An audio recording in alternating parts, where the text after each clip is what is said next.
Regulation of glycolysis. These are the necessary factors that either stimulate or inhibit glycolysis. Quickly, regulation of glycolysis is either hormonal regulation or allosteric regulation. Look at glucose.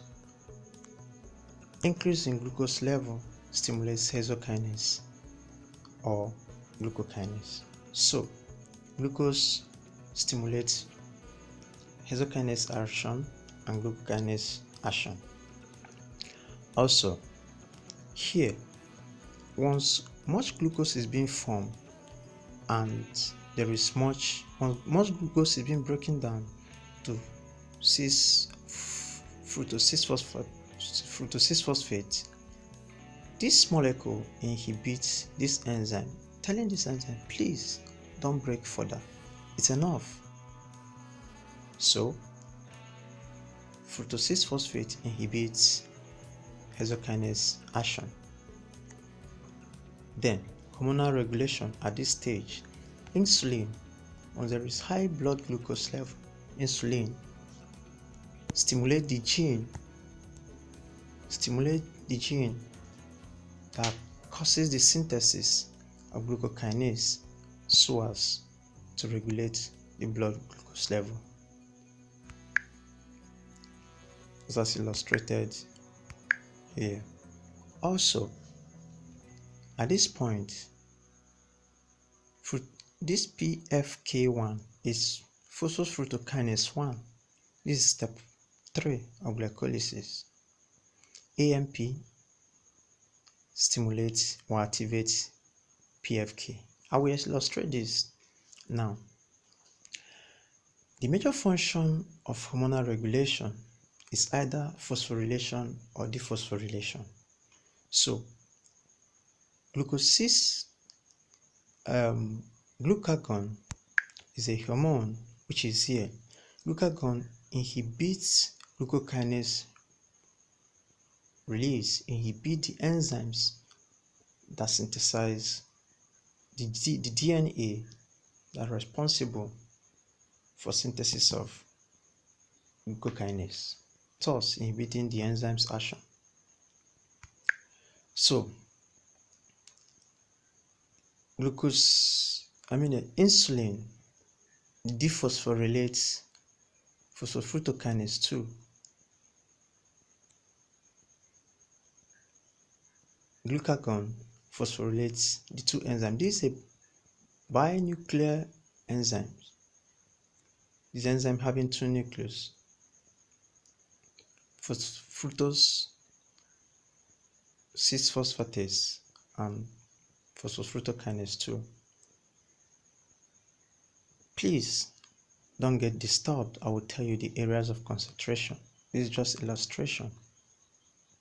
Just get to know the ideal things that happened here. No one will ask you to draw this or to sketch this. Now, fructose 6-phosphate also because much is produced, little drops, and then this enzyme phosphofructokinase 2 then converts fructose 6-phosphate into fructose 2,6-bisphosphatase. Fructose 2,6-bisphosphate. This fructose 2,6-bisphosphate is a powerful regulator of glycolytic pathway because it stimulates PFK1 to produce more G16-BPG. However, if glucagon phosphorylates phosphofructokinase, it activates it. If it phosphorylates fructose PFK2, it deactivates it. So what it does, once the blood level sugar is low, it dephosphorylates F6-phtase, that is fructose 6-phosphatase, which then cleave off the phosphate group attached to carbon 2 to form fructose 6-phosphate, thus inhibiting the action.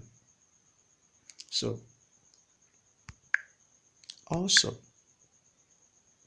ATP, high level of ATP, high level of body energy inhibit glycolysis. Citrate in acetic in TCA cycle also inhibit glycolysis. High ADP indicates low ATP. Recall, when ATP is being broken down, when ATP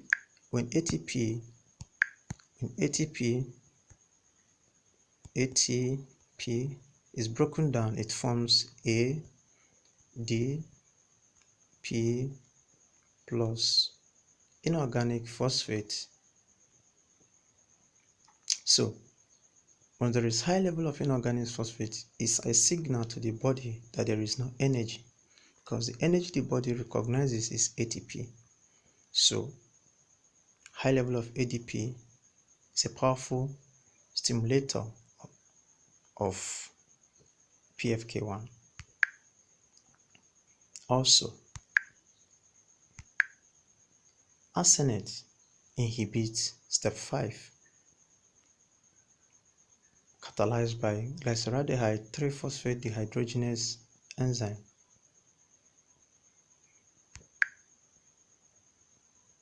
Arsenate as well inhibits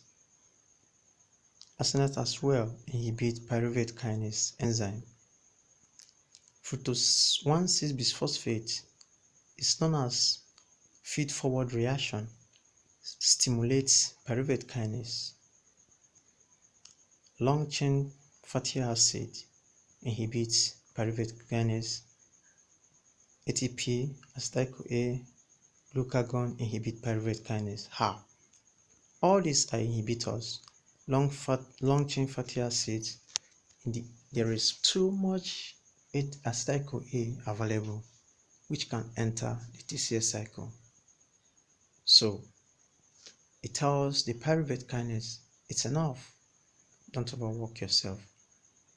Glucagon inhibits pyruvate kinase by phosphorylating it, adding phosphate group. Insulin activates glucokinase by dephosphorylating it.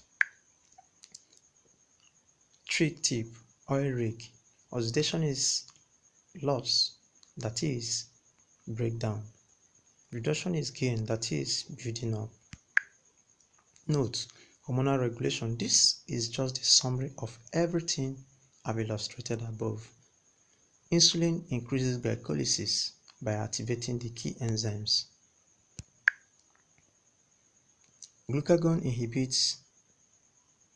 Insulin increases glycolysis by activating the key enzymes.